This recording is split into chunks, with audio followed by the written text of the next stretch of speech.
As a team, yeah, we we weren't missing the first half. We came out, we were ready to play. I think it's a good thing just because we've been kind of sluggish the last few games to start out. So I think that was good for our morale.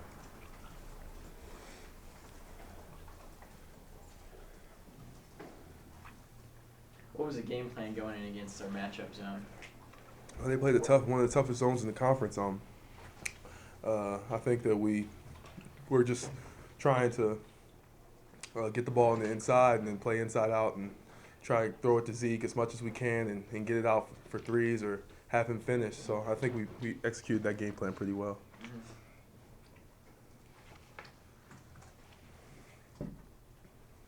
I think when Zeke sees another 7-footer, he gets even a little more interested.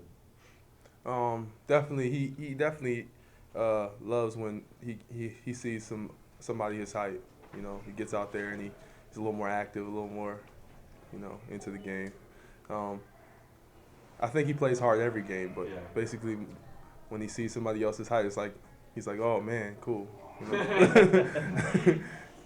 Chauncey, when you saw their 2-3 zone, did that seem a little bit like Bowling Green? Yes, Murphy learned from Jim Boeheim, with Louis Orr learned from Jim Boeheim. Could you have exploited it to remember some of your plays against Bowling Green to try and free up that zone?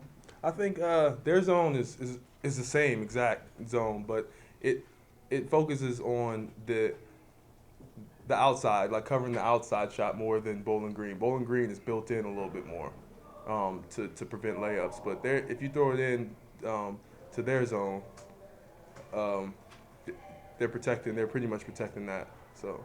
What was the game plan tonight on Lampley? Was it just how'd you try to defend him and Harris as well? They're their two best scorers.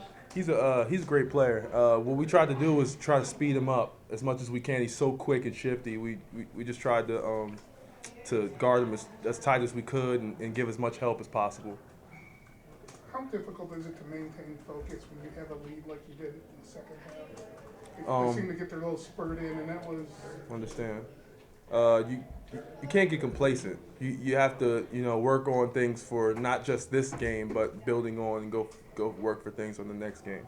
So we know that it's February now, and that we have to start kicking up a higher gear. And March is right around the corner, so we have to work on some things that we aren't as good at. You guys were around 500 during the non-conference part of the season. Did you think that you'd be 7-1, 8-1, whatever it is now?